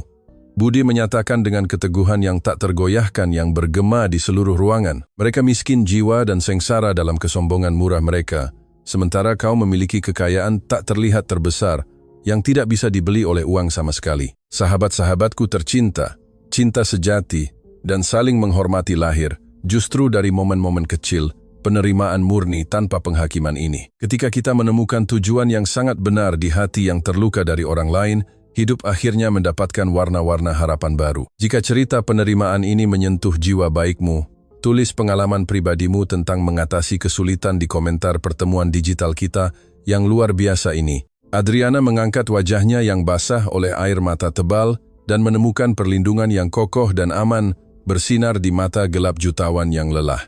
Ia menyadari bahwa kata-katanya tidak membawa belas kasihan yang memalukan atau perasaan superioritas amal kosong yang penuh dengan ego yang membengkak. Apa yang ada dalam suaranya yang kuat adalah kebutuhan yang hampir putus asa untuk menjaganya tetap dekat. Seolah-olah ia adalah udara segar yang ia butuhkan agar tidak tercekik. "Tapi aku sama sekali tidak punya apa-apa secara materi untuk ditawarkan padamu sebagai imbalan atas semua kenyamanan finansial dan perawatan mahal ini," argumennya mencoba mencari cacat rasional dalam situasi itu. "Aku hanyalah bayangan tak terlihat yang dilupakan oleh trotoar. Dan aku bahkan tidak tahu lagi bagaimana hidup di tengah begitu banyak cahaya dan dinding bersih." Budi menghela napas dalam-dalam dan panjang, dan membawa kedua tangannya yang hangat dan aman ke pundak wanita muda yang ketakutan itu. Sentuhan hormat dan mantap itu menambatkan Adriana kembali ke kenyataan saat ini, menjauhkan hantu-hantu gelap dari masa lalu yang tragis. Koneksi listrik tak terlihat yang mengalir di antara mereka cukup kuat untuk menyingkirkan sisa-sisa dingin depresi dan ketakutan lama. Aku punya cukup uang untuk menopang 5 generasi keturunan dalam kemewahan ekstrem. Dan bahkan kemudian aku ingin mati sebelum bertemu denganmu. Ia mengungkapkan rahasia tergelapnya dengan keberanian yang menyakitkan. Kau pikir kau tidak punya apa-apa untuk ditawarkan padaku yang berharga, Adriana? Tatapan kasih sayangmu di alun-alun itulah yang benar-benar menyelamatkan hidupku dari jurang gelap dan tak berujung. Pengungkapan mengejutkan dari rasa sakit internal seorang pria yang begitu kuat menghantam hati sensitif Adriana dengan dampak kuat dan membebaskan dari gelombang raksasa di laut lepas. Ia menyadari melalui penderitaan yang terukir di wajah pria itu, bahwa bukan hanya dia yang membantu penyelamatan fisik seorang tunawisma yang terabaikan dan kesepian. Mereka saling menyelamatkan dengan cara yang sepenuhnya berlawanan, berbeda, tetapi sama-sama putus asa dan penuh harapan bersama akan kebahagiaan sejati. Keheningan yang nyaman menguasai ruang terisolasi itu, menyembuhkan luka permukaan dengan cepat, yang telah dicoba dibuka kembali oleh keraguan dan ketakutan yang mengerikan dengan begitu banyak kekuatan jahat. Bayangan berat, pengabaian dan harga diri yang terluka mundur dengan malu-malu, dikalahkan oleh kejujuran kristal dan tak terbantahkan dari momen penyerahan emosional mutlak ini dari dua jiwa yang lelah. Malam mulai turun perlahan di atas kota yang ramai di luar, melukis langit yang penuh awan besar dengan warna-warna hangat. Oranye gelap dan merah cerah melalui kaca jendela hotel. Masa depan kedua kehidupan itu masih merupakan misteri yang penuh dengan tantangan besar, prasangka ganas yang harus diatasi, dan hambatan sosial besar yang mengintimidasi untuk dipecahkan dan diatasi dengan kesabaran harian. Keheningan di kamar nomor 312 terasa tebal dan syarat dengan emosi mentah yang luar biasa. Adriana masih memegang kain gaun robeknya yang tua di dadanya yang terengah-engah. Kata-kata Budi masih bergema di ruangan itu, membawa kebenaran yang sulit ia terima.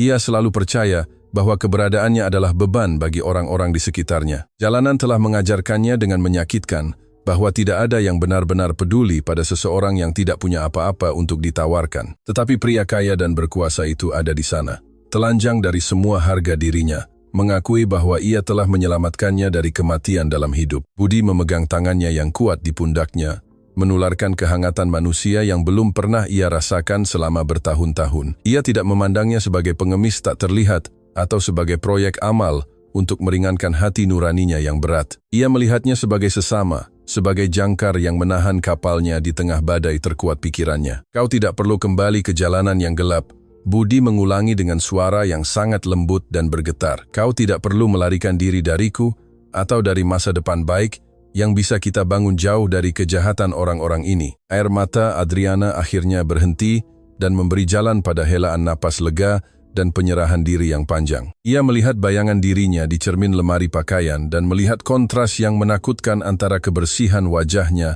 dan kekotoran pakaian tuanya. Ketakutan untuk tidak menjadi bagian dari dunia mewah ini masih ada, tetapi keinginan untuk dekat dengan Budi jauh lebih besar. Ia melepaskan gaun kotor perlahan dan membiarkan kain bernoda itu jatuh ke lantai bersih dan berkarpet kamar. Itu adalah gerakan kecil, sederhana, tetapi membawa bobot simbolis raksasa bagi hati terlukanya. Ia akhirnya menerima untuk meninggalkan masa lalu penderitaannya, membuka ruang untuk cerita baru. Saya akan berganti pakaian lagi, Mas, bisiknya dengan suara lemah, tetapi penuh dengan tekad baru. Saya berjanji tidak akan mencoba melarikan diri melalui pintu belakang lagi seperti penjahat yang ketakutan. Budi membuka senyum lebar yang menerangi seluruh wajahnya, yang sebelumnya ditandai oleh kelelahan dan depresi berat. Ia berbalik, memberi ruang pribadi pada wanita muda itu, menyilangkan tangan dan memandang lampu kota yang mulai menyala di luar. Dadanya, yang sebelumnya hanya menampung kekosongan dingin dan gelap, kini meluap dengan kegembiraan tulus dan sangat murni. Sahabat-sahabatku tersayang yang menemani kami dengan begitu penuh kasih sayang. Betapa seringnya ketakutan akan penghakiman orang lain menghalangi kita untuk menjalani berkat-berkat indah yang ditakdirkan tempatkan di jalan kita yang menyakitkan. Jika Anda pernah membutuhkan banyak keberanian untuk menerima kesempatan kedua dalam perjalanan Anda, silakan berlangganan saluran kami sekarang. Berikan like pada video ini, agar lebih banyak hati yang terluka menemukan penghiburan dalam kata-kata tulus kami. Bunyi lembut kain baru yang meluncur di tubuh Adriana memecah keheningan nyaman di ruangan tertutup. Ia mengenakan salah satu celana olahraga dan blus hangat yang sangat nyaman yang dibeli Budi pagi yang sibuk itu.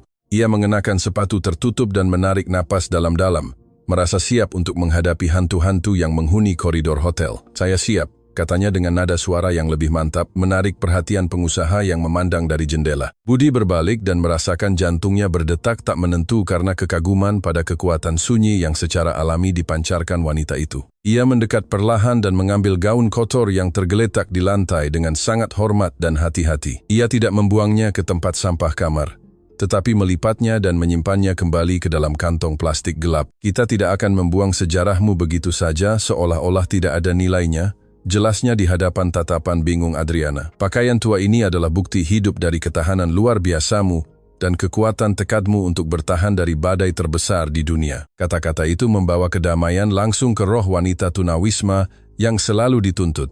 Ia mengambil kantong-kantong pakaian barunya dan berjalan berdampingan dengan Budi menuju pintu keluar kamar. Ketakutan akan tatapan jahat masih ada di lubuk pikirannya, tetapi kehadiran pelindungnya adalah perisai yang tak tertembus. Mereka berjalan menyusuri koridor panjang dan sunyi di lantai 3 berdampingan, tanpa tergesa-gesa dan tanpa menundukkan kepala pada siapapun. Mereka masuk ke lift kaca cermin, dan kali ini Adriana tidak meringkuk di sudut gelap, melarikan diri dari bayangan dirinya yang jelas. Ia menjaga dagunya tetap terangkat, didukung oleh keyakinan bahwa nilainya tidak bergantung pada opini kosong orang kaya dan arogan. Lobi hotel penuh dengan tamu, berpakaian bagus dan terburu-buru, yang kembali dari janji temu mereka di akhir sore. Beberapa tatapan ingin tahu beralih ke pasangan biasa itu, mencoba menebak sifat hubungan yang sangat berbeda dari standar itu. Tetapi Budi tidak gentar sedikit pun, mempertahankan sikap bangga dan sangat hormat saat membimbing Adriana ke pintu kaca. "Kita tidak akan tinggal di hotel dingin dan impersonal ini lagi,"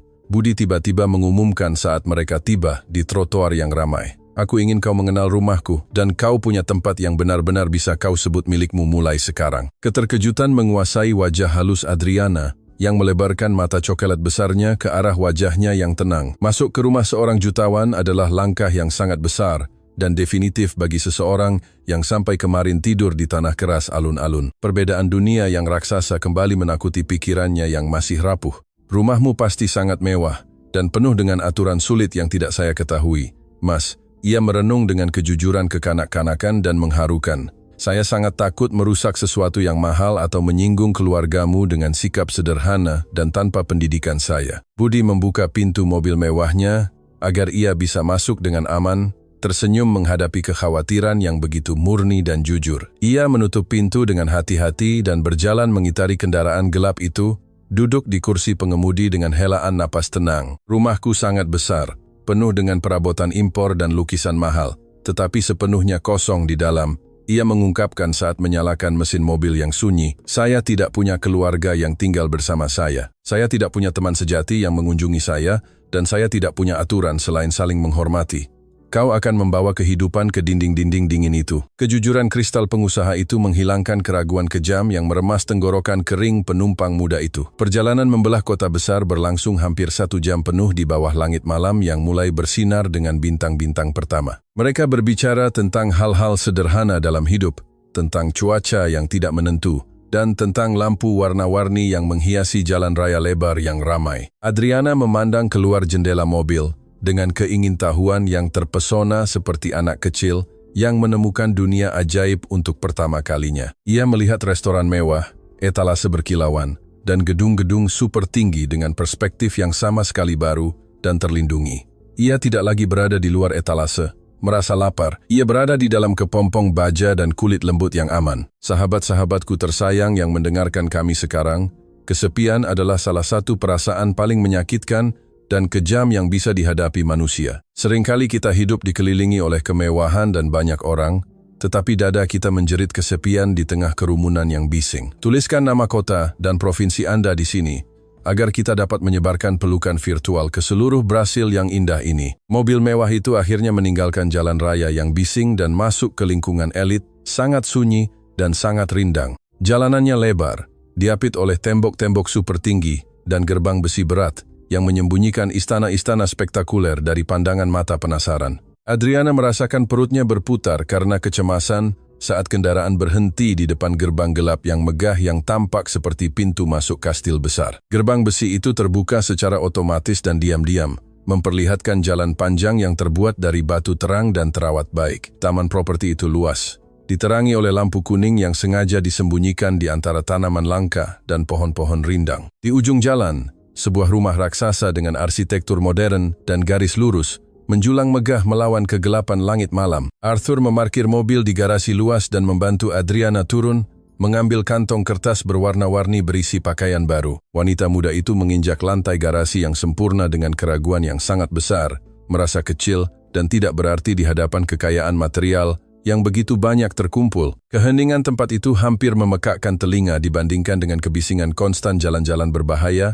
di pusat kota tempat ia tinggal. "Selamat datang di duniaku yang sepi dan sunyi," kata Arthur dengan senyum lembut, menunjuk pintu masuk utama dari kayu solid berukir. "Mulai malam ini, kau tidak perlu lagi khawatir tentang dingin, hujan, atau lapar di malam yang gelap." Mereka memasuki istana, dan napas Adriana terhenti sejenak karena kebesaran aula masuk. Lantai marmer terang memantulkan cahaya dari lampu gantung kristal raksasa yang tergantung di langit-langit tinggi dan berukir. Ada vas-vas besar berisi bunga asli dan perabotan desain elegan yang belum pernah ia lihat bahkan di majalah bekas yang dibuang ke tempat sampah. Segala sesuatu di sana berbau kebersihan mendalam, berwajah bersih, dan parfum ruangan yang memberikan sensasi kekayaan yang tak terjangkau oleh manusia biasa. Tetapi terlepas dari semua keindahan yang sempurna dan mewah, rumah itu memberikan sensasi dingin yang aneh dan pengabaian emosional yang lengkap. Rasanya seperti museum yang sempurna, di mana orang dilarang menyentuh barang-barang atau hidup dengan sukacita sejati.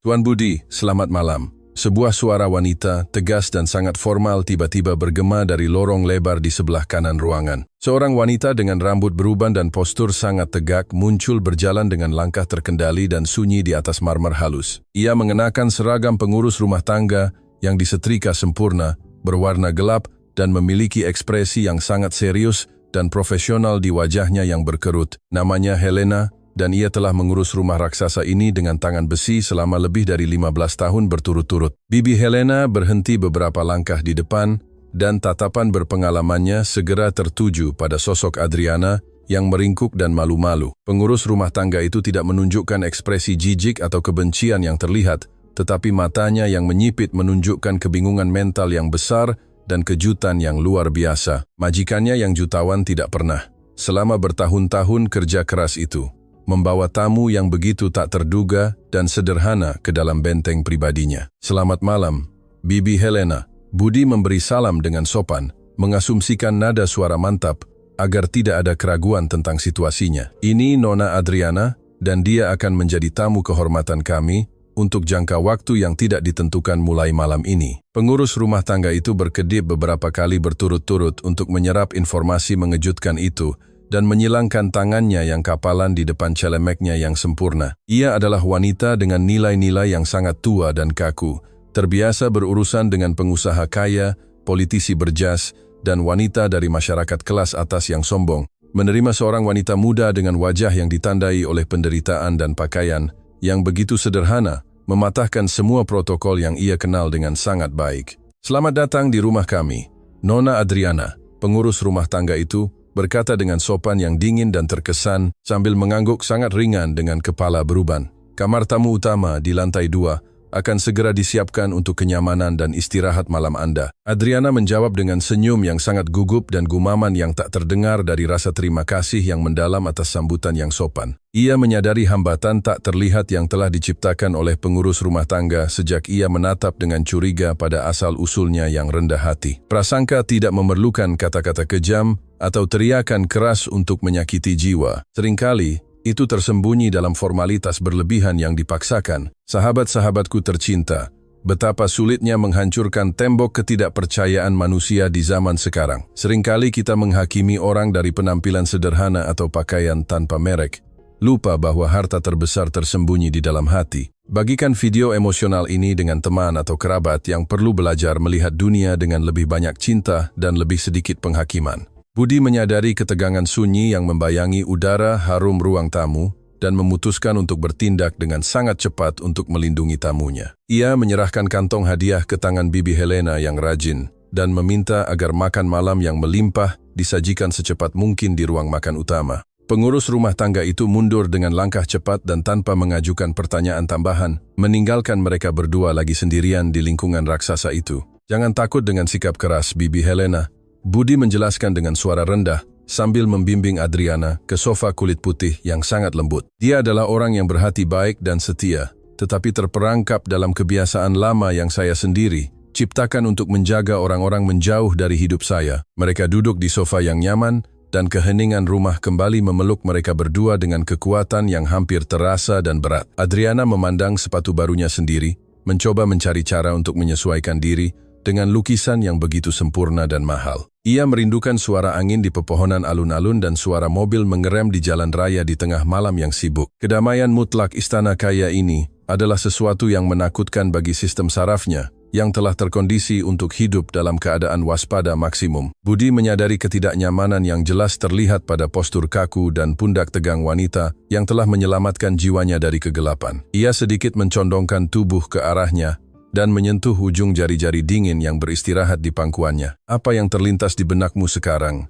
tanyanya dengan keingintahuan tulus dan kelembutan yang langka dalam suaranya yang berat. "Saya merasa seperti hidup di dalam mimpi yang dibuat-buat, Mas," jawabnya, menatap jauh ke dalam mata gelap dan penuh perhatiannya. "Mimpi yang begitu indah dan begitu mustahil, sehingga saya takut bangun kapan saja dan menyadari bahwa saya kembali di bawah jembatan kotor, kehujanan dingin." Budi merasakan rasa sakit yang tajam di tengah dadanya saat mendengar pengakuan yang begitu jujur dan penuh bekas luka lama. Ia meremas tangan kecilnya dengan kekuatan yang menenangkan, mencoba meneruskan semua keamanannya melalui kehangatan manusia dari sentuhan hormat itu. "Kau tidak akan pernah lagi bangun dalam dingin atau kegelapan," janjinya dengan kesakralan sumpah suci yang dibuat di altar kehidupan.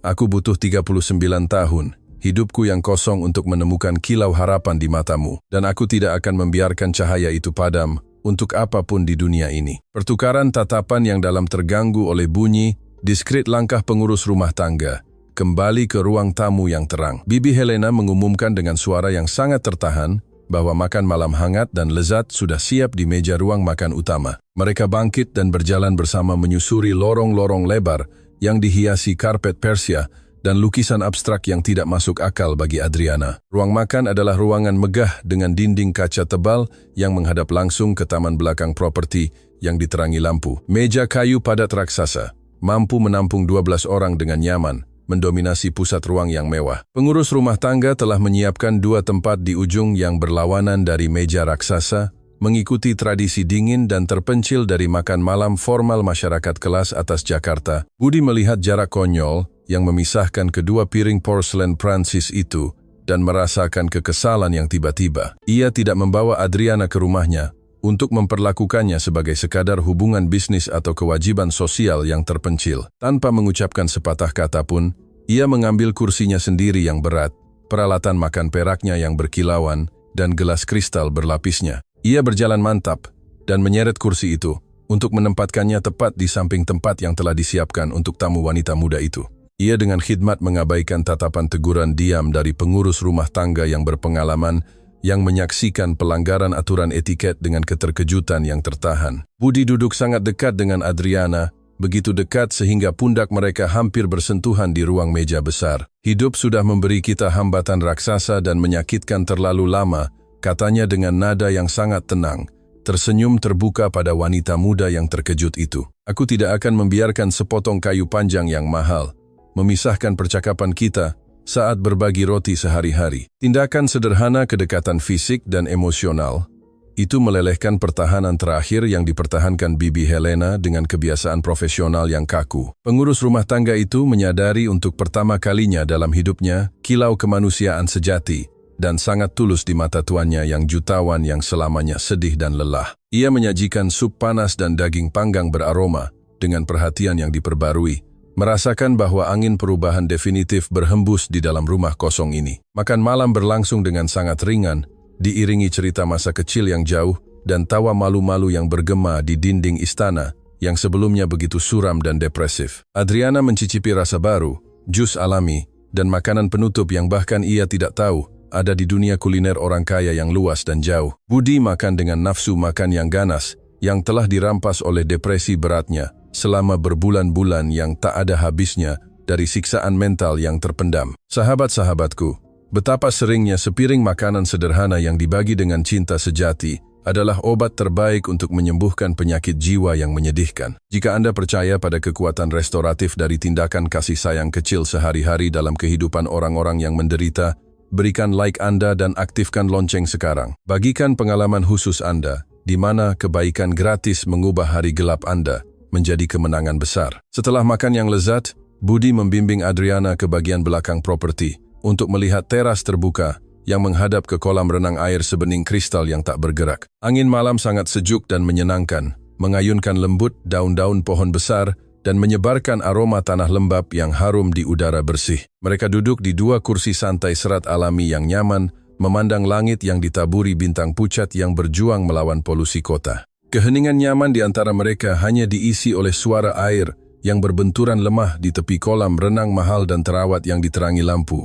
Adriana menarik napas dalam-dalam, menutup matanya yang istirahat dan membiarkan kedamaian yang tak terbayangkan itu membersihkan semua rasa sakit yang tersimpan di dalam roh pejuangnya. Ia merasakan rasa terima kasih yang begitu besar kepada kehidupan pengusaha sehingga hatinya sendiri, seolah-olah tidak akan mampu menahan besarnya perasaan murni itu, berdetak kencang di dada. Saya tidak pernah membayangkan bahwa hidup bisa memberi saya kesempatan untuk merasakan kedamaian dan keamanan mutlak di bawah langit yang begitu bersih dan indah, ia mengungkapkan dalam bisikan serak tanpa membuka mata gelapnya. Saya selalu berpikir bahwa hal-hal baik di dunia memiliki harga yang sangat tinggi, yang tidak bisa saya bayar sama sekali dengan kemiskinan saya yang sedih. Berdehem.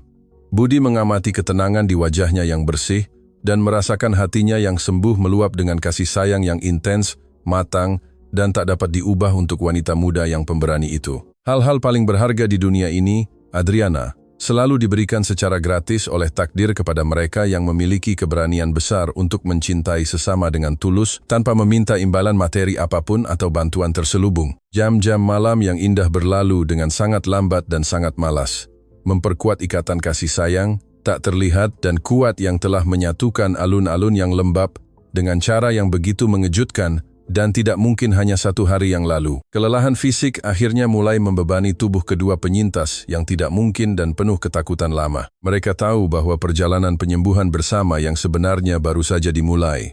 Pada kenyataannya, dalam beberapa jam singkat kelegaan dan kenyamanan mutlak itu, pengurus rumah tangga meninggalkan kamar luas di lantai atas, tertata sempurna, dengan spray mewah dan kendi air segar dan dingin di meja, samping tempat tidur kayu mulia yang kecil. Adriana dibawa ke kamar tamunya yang luas, merasa seperti seorang putri rendah hati yang memasuki kerajaan ajaibnya. Setelah perang panjang dan berdarah melawan kekuatan kejahatan yang kejam, Budi mengucapkan selamat tinggal padanya di pintu koridor, dengan ciuman sangat lama, lembut, dan penuh kasih sayang sejati di dahinya yang halus dan coklat. Malam yang tenang memeluk kedua hati itu dengan janji diam jemuan akan fajar yang sama sekali berbeda dari semua yang pernah mereka alami hingga saat itu. Tantangan raksasa untuk menyatukan kedua dunia yang sepenuhnya berbeda, itu baru saja menunjukkan wajahnya yang kompleks dan menakutkan bagi masa depan mereka yang tidak pasti. Cahaya pagi masuk dengan sangat lembut melalui celah tirai tebal kamar tamu. Adriana membuka matanya perlahan, merasakan kelembutan bantal bulu di bawah lehernya.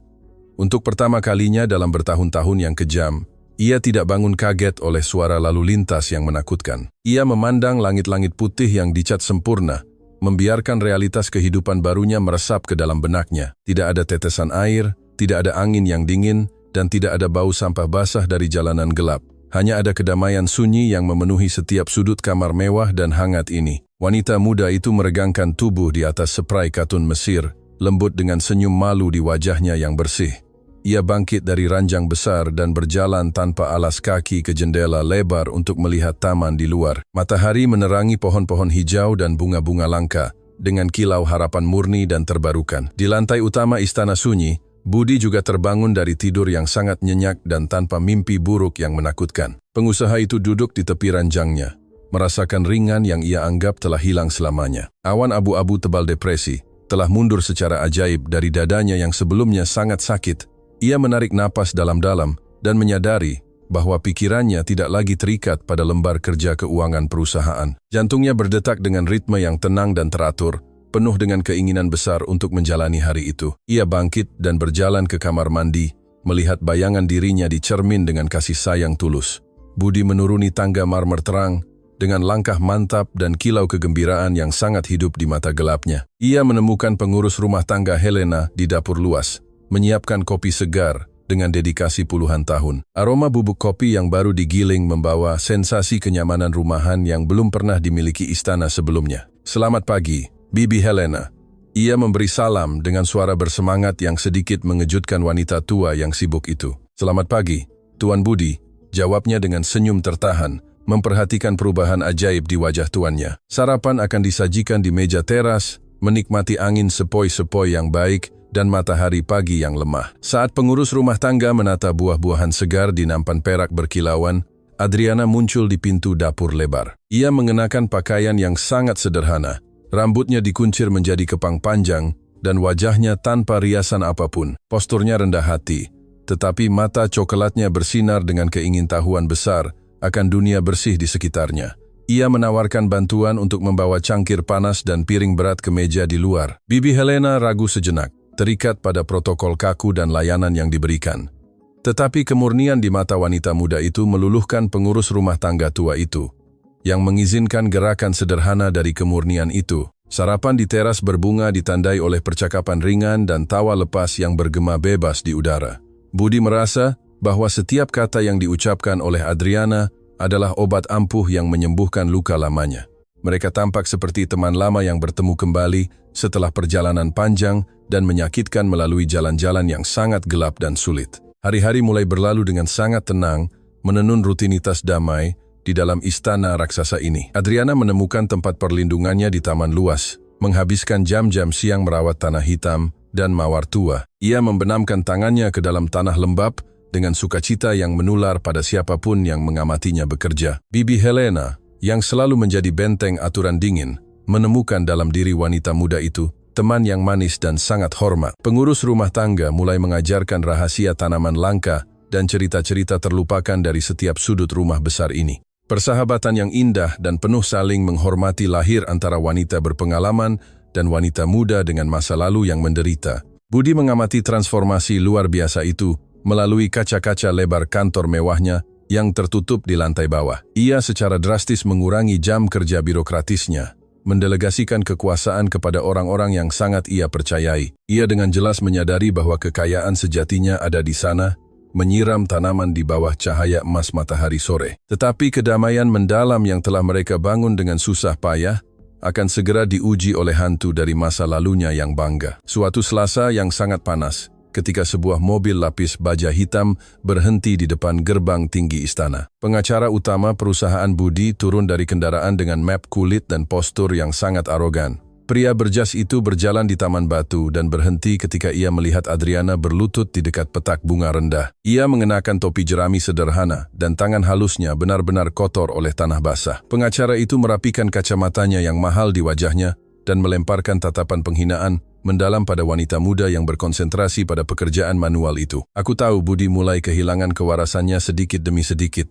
Pria itu bergumam dengan nada suara yang keras dan tajam. Sekarang dia telah mengubah rumahnya sendiri, yang mewah menjadi tempat penampungan bagi orang-orang yang berbau trotoar dan kotoran jalanan. Kata-kata beracun pengunjung itu menghantam Adriana seolah-olah batu-batu berat dilemparkan langsung ke dadanya yang rapuh. Ia menunduk malu, merasakan masa lalu yang kejam mencoba menarik pikirannya kembali ke selokan dingin. Air mata penghinaan muncul di matanya, mengancam menghancurkan benteng kecil kepercayaan yang telah ia bangun. Sebelum pria kaya itu bisa mengatakan kekejaman lain, pintu kaca ruang tamu terbuka dengan kekerasan yang menakutkan. Budi keluar ke teras dengan kepalan tangan terkatup dan ekspresi kemarahan gelap yang membekukan darah pengacara yang banyak bicara itu. Pengusaha itu berjalan dengan langkah mantap ke arah wanita muda yang meringkuk dan meletakkan tangan pelindungnya di atas pundak wanita itu yang gemetar. "Kau punya waktu tepat 2 menit penuh untuk keluar dari propertiku, dan jangan pernah menginjakkan kaki di taman ini lagi,"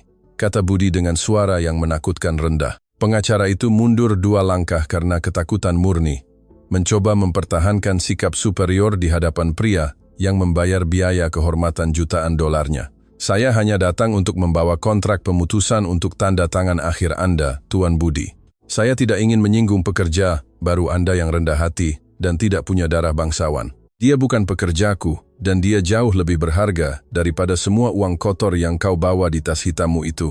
Budi membalas dengan amarah yang terkendali. Kau benar-benar dipecat dari perusahaanku mulai detik ini. Pergi sekarang juga. Pria itu menelan ludah, berbalik kalah, dan berjalan tergesa-gesa kembali ke kenyamanan mobil lapis bajanya. Bunyi mesin bertenaga yang menjauh menandai akhir definitif dari satu-satunya rantai berat yang menghubungkan Budi ke masa lalunya yang beracun. Pengusaha itu membungkuk di samping Adriana dan memegang wajah basah wanita itu dengan kedua tangannya yang besar dan hangat. Jangan pernah lagi tundukkan kepalamu yang cantik untuk orang-orang kosong dan tanpa hati seperti dia, bisik Budi dengan kelembutan tak terhingga. Kau adalah cahaya sejati rumah raksasa ini dan tidak ada yang punya hak jahat untuk memadamkan kilaumu lagi. Kata-kata pembelaan sengit itu menyembuhkan penghinaan yang diterima dan menyegel kepercayaan yang tak tergoyahkan di hati baik Adriana. Ia mengusap wajahnya yang kotor tanah dengan punggung tangannya dan membuka senyum lebar dan terang dari rasa terima kasih yang mendalam. Ia benar-benar menyadari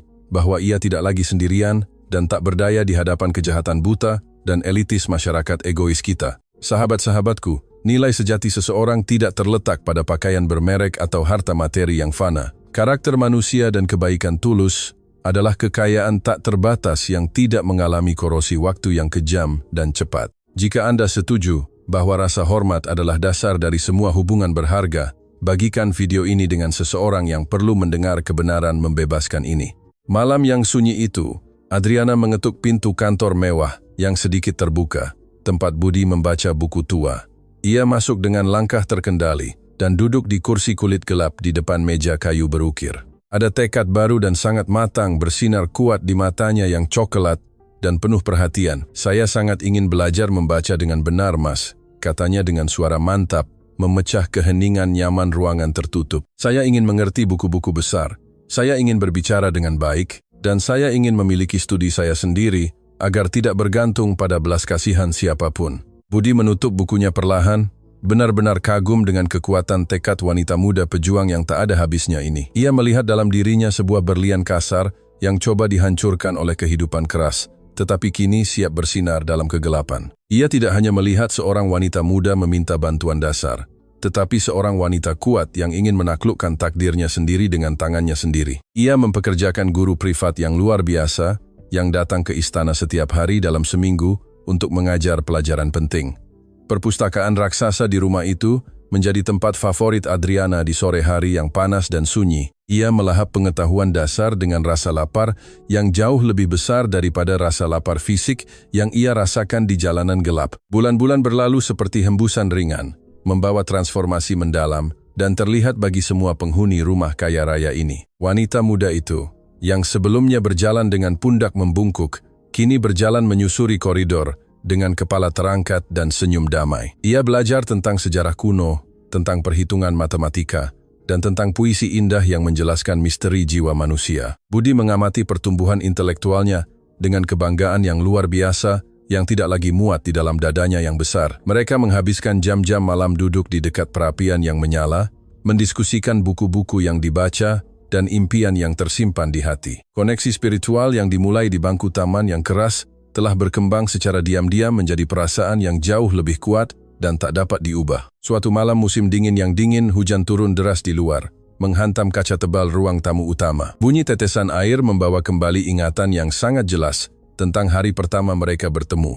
Tersesat di tengah kerumunan tak terlihat itu, Adriana memandang nyala api oranye perapian, merasakan kehangatan yang baik yang datang dari jauh di luar api kayu bakar. Budi menyajikan 2 cangkir teh kamomil dan duduk sangat dekat dengannya di karpet lembut dan berbulu di lantai ruang tamu. Ia memandang profil wanita yang diterangi cahaya dan merasakan jantungnya berdebar kencang karena cinta murni. Rasa terima kasih awal dan mendalam telah berubah menjadi cinta yang begitu besar, sehingga ia tidak bisa lagi menyimpannya dalam keheningan. Aku melihatmu sekarang dan hampir tak percaya pada keajaiban yang kita berdua alami, katanya dengan suara rendah dan sangat bergetar karena emosi yang kuat. Aku adalah pria termiskin di seluruh dunia dengan kantong penuh uang kotor. Adriana menoleh padanya, memegang cangkir hangat dengan kedua tangannya yang bersih dan terawat baik oleh lotion halus. Matanya menyampaikan lautan perasaan yang tertahan yang dengan putus asa mencari jalan keluar yang aman untuk meluap. Dan aku adalah wanita terkaya di alam semesta,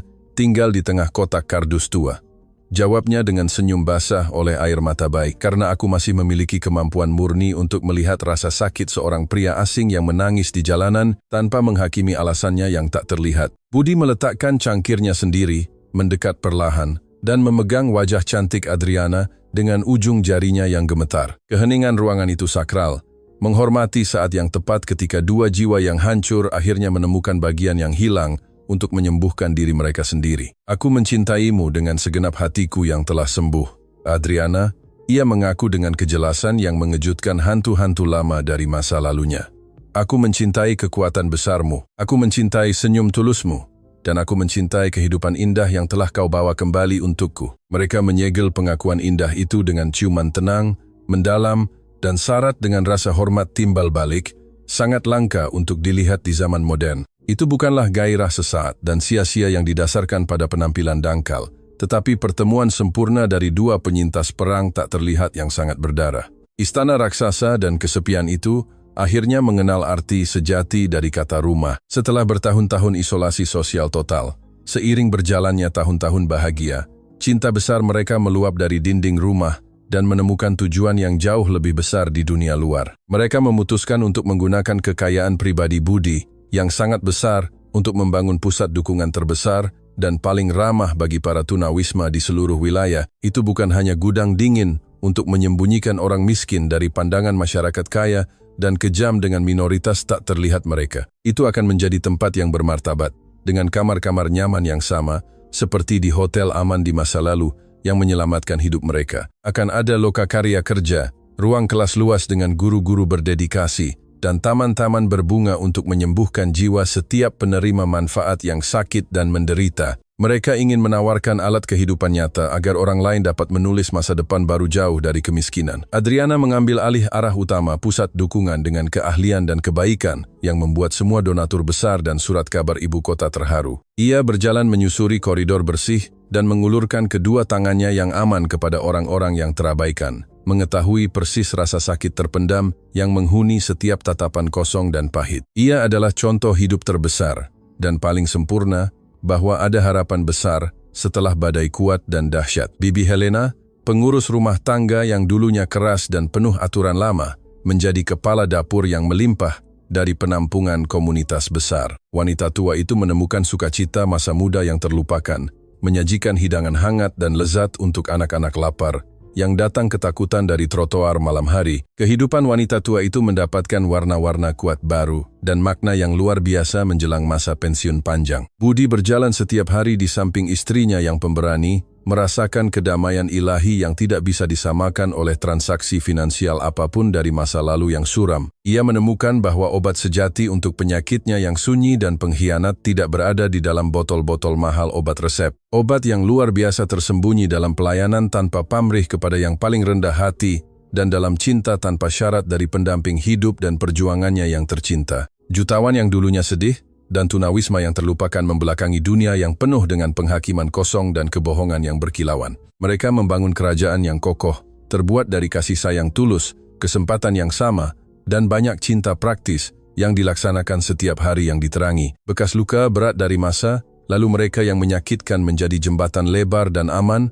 untuk permulaan ratusan orang yang hidup dalam bayang-bayang dingin dari pengabaian pengecut. Sahabat-sahabatku tersayang, cinta yang murah hati adalah satu-satunya kekuatan yang mampu mengangkat seseorang dari tanah dingin dan menawarkan seluruh langit berbintang sebagai imbalannya. Tidak ada uang di dunia ini yang bisa membeli kedamaian mendalam untuk meletakkan kepala di atas bantal bulu dengan hati nurani yang sepenuhnya bersih. Betapa seringnya kita membiarkan kebahagiaan raksasa berlalu tepat di depan mata kita yang lelah, karena kita terlalu sibuk melihat ke dalam pusar egois kita sendiri. Hidup adalah hembusan napas yang cepat dan fana yang tidak memberitahu jam perpisahan sedih dan akhir dari orang-orang yang paling kita cintai dan hargai secara diam-diam. Penting untuk menanam bunga-bunga indah di jalan orang yang menderita agar dapat memanen musim semi-abadi di dalam pikiran kita sendiri yang gelisah dan gelisah. Saya meninggalkan renungan tulus dan terbuka hari ini untuk Anda semua yang mengenal beban tak terlihat dari pilihan-pilihan besar yang salah. Tidak pernah terlalu terlambat dalam hidup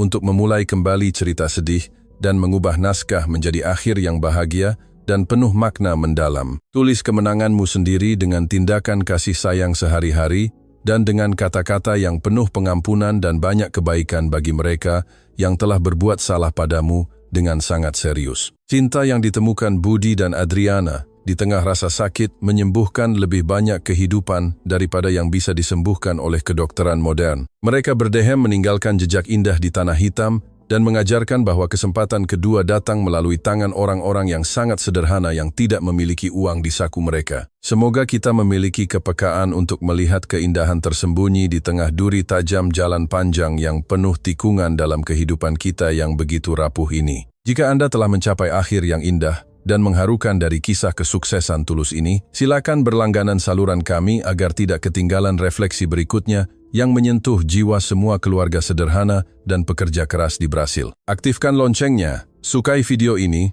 dan bagikan cahaya kuat ini dengan semua orang pejuang yang membutuhkan kata-kata teman hari ini. Tinggalkan di bawah ini di komentar tanggapan hati, terbuka Anda untuk kami baca dengan penuh hormat dan perhatian sayang. Pernahkah Anda mengalami atau menyaksikan pengalaman emosional di mana cinta sejati membantu seseorang yang dekat untuk memulai kembali dari nol dan mengatasi rintangan masa lalu terbesar?